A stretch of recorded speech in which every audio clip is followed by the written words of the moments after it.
We're up at the end of the lake, almost 80 miles, and we're getting ready to walk up to the old town of Ben Kachi or something like that, Indian town. Now there's a rich guy from California that's got a house, but they say some of the old stuff's up here too. I don't know. Kind of a rickety place. We ended up tying up here. It's the only place you can get in. You can't go on it. This is a river right in front of us coming out. Glacier River coming from a big glacier up above us. And they used to have a dock in here, but the glacier silt's filled all the way around. So this river here, it looks, but it's only a couple feet deep. We tried going up, and we made it up to about right there. Then it got too shallow, and I spun it around and come back in here and tied up. But you can see we're tied up to kind of a rickety little pilings and stuff here. But that was the only thing. We could have anchored in here if I'd have brought my little dinghy, but we didn't throw the dinghy on board. Pretty grand place here. Of course, they got off just about 80 miles that we've come up this lake right now.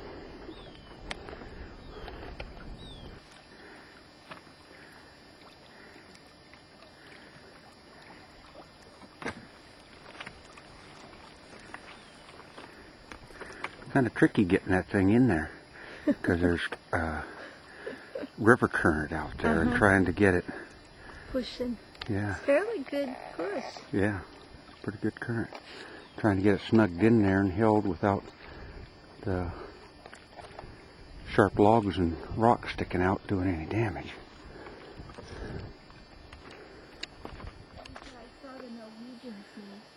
Tight like that? It says, that's who must own this now. You use things as you need them, leave things as you found them. The porters, thank you.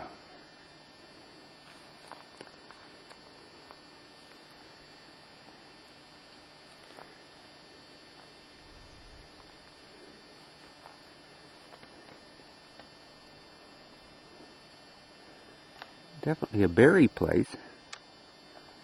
They've been here. There's a boot.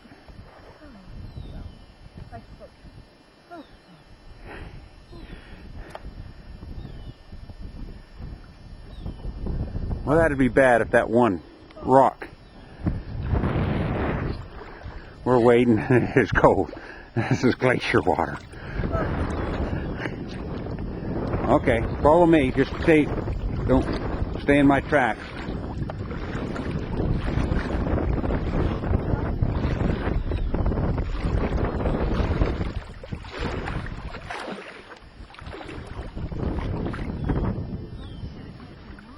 That's that.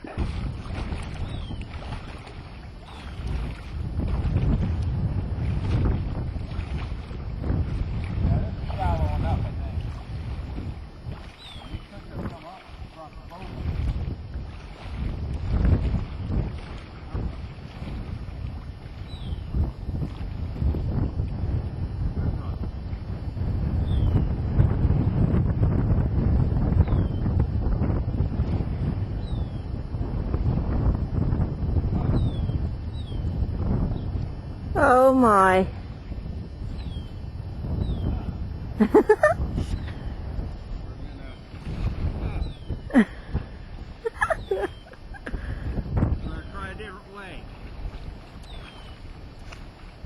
This is Jay.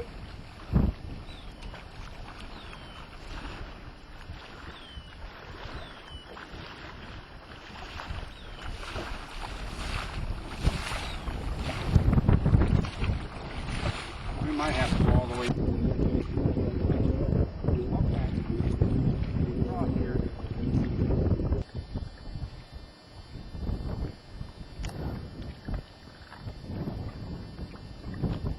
Explore all that over there now on that side. Let's see how we tied up this boat here.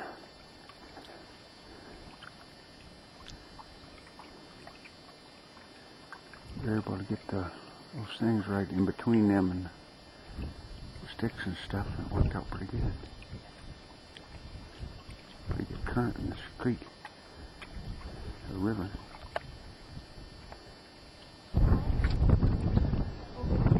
Yeah.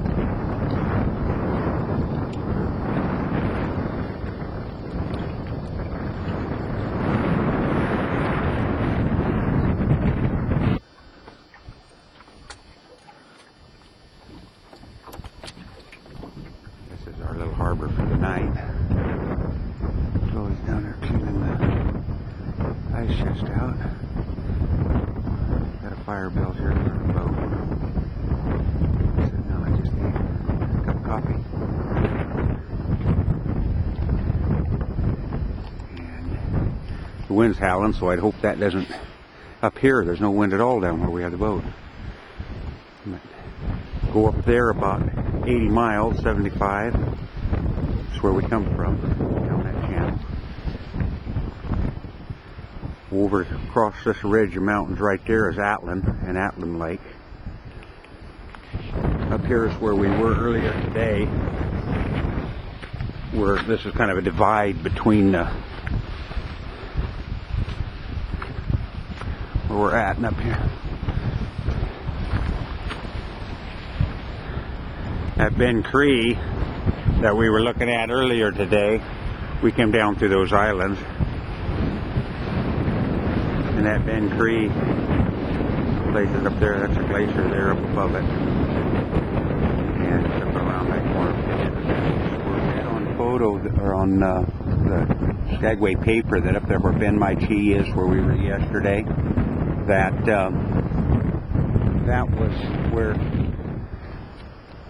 the dog in the Call of the Wild, the story Jack London wrote, the dog that he patterned Buck after, that's where it, when the guy that owned the dog moved back to the States, he left it with the people that owned that place up there in Ben My Chi, which was a resort. They used to come in on by steamship, by the old White Horse Railroad from Skagway down to Carcross. Then they had a steamboat to come all the way up here that carried their rich passengers. They called these the Yukon Lake Fjords, and it was a 75 or 80 mile steamship run from Carcross up to the resort. And that's where we were at yesterday, and that dog, its actual name instead of Buck was Jack, and that's where it ended its days up, was up there. Wow.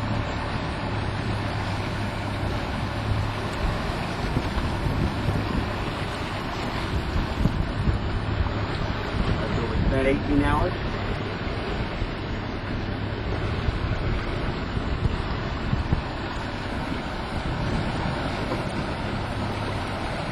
C-dory out of the water.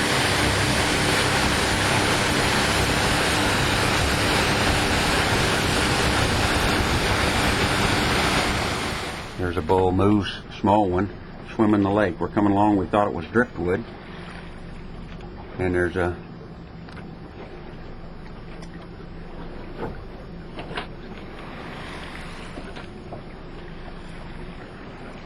It's just striding out now.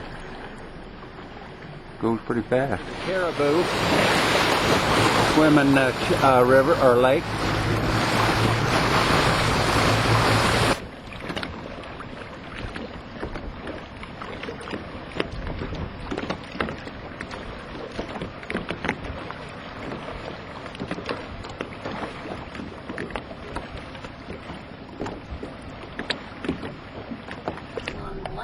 That caribou swam all the way from over there. Several miles across, a couple miles anyway. Mama bear and two cubs.